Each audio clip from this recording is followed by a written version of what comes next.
NASA was finally able to get that stuck lid off its asteroid Bennu sample container. Apple will remove the blood oxygen app from Watch Series 9 and Ultra 2. And Peacock's NFL wildcard game broke streaming records. It's Tuesday, January 16th, and this is Engadget News.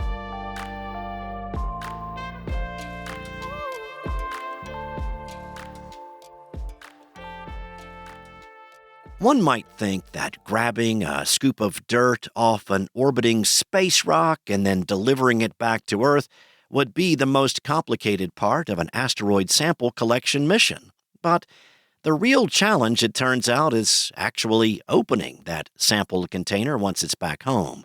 It's taken a little over 3 months, but NASA says it has finally removed 2 stuck fasteners that were preventing it from accessing the bulk of material collected from asteroid Bennu by its OSIRIS-REx spacecraft. OSIRIS-REx dropped the sample off on September 24th before heading off to study another asteroid. While NASA was initially able to collect a few ounces of asteroid material that was found on the outside of the Touch-and-Go Sample Acquisition Mechanism, or TAGSAM, its inner contents remained locked away due to issues with 2 of the 35 fasteners that keep the container closed. The TAGSAM is housed in a special glove box to prevent the sample from being contaminated, and only certain tools are approved for use with it. None of the existing tools were working to get the stubborn fasteners off the TAGSAM head, so the team had to develop new ones. Now that the TAGSAM head has been freed, the team can move forward with the container's disassembly, meaning we'll soon be able to see what's inside. NASA's preliminary assessment of dust and rocks from outside the TAGSAM found evidence of carbon and water. It seems that Apple will be able to bypass an import ban on Apple Watch Series 9 and Ultra 2 devices and once again sell those products in the U.S. after dropping a key feature. According to a letter to an appeals court judge from Massimo, a company that's been involved in a patent dispute against Apple, the latter can skirt the ban by removing the blood oxygen app from Apple Watch units it sells in the U.S. going forward. Per the letter, U.S. Customs and Border Protection determined that Apple's redesign falls outside the scope of the International Trade Commission's import ban on the 2 devices. Apple told CBP that its redesigned watch products definitively do not contain pulse oximetry functionality.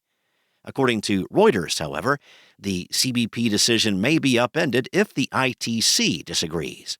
Apple is said to already have shipped modified Watch Series 9 and Ultra 2 units to its U.S. locations, but stores were reportedly told not to open or sell the new versions until getting the green light from higher-ups.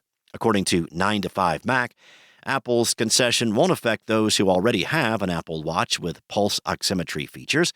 Apple has offered the blood oxygen app on its wearables since it released the Apple Watch Series 6 in 2020. It's possible that Apple will roll out a new version of the blood oxygen app to affected units once it resolves the patent problem. According to Bloomberg, nixing the app altogether was seen as the quickest and likely easiest way to avoid having the ban reinstated, though removing what was once a highly touted feature of the Apple Watch is a significant concession. A federal appeals court could hear an Apple motion to extend the stay, which was granted pending an appeal on the ban as early as this week. There are few things as American as watching football on a Sunday. If anyone needs further proof, the NFL and Peacock have it.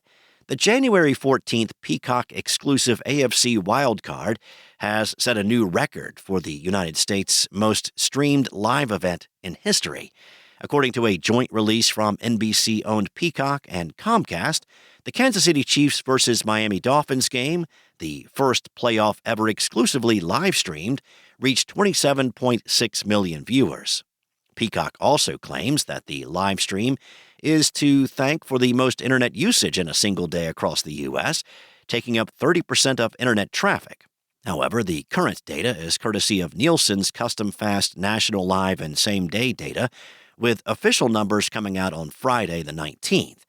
While the live stream was a good alternative to shivering in person during the fourth coldest NFL game in history, not everyone was happy about it.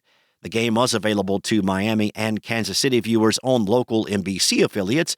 Anyone else interested in watching had to sign up for a Peacock subscription, starting at $6 per month. Peacock's plan to stream the wildcard game was first announced last May, with NBC reportedly paying $110 million for the rights to it. Thanks for listening. There's more to these stories and additional articles at Engadget.com. This episode featured journalism by Engadget contributors Cheyenne McDonald, Chris Holt, and Sarah Fielding, and was produced by Spoken Layer. Enjoy your day, and I'll be back tomorrow with more from Engadget.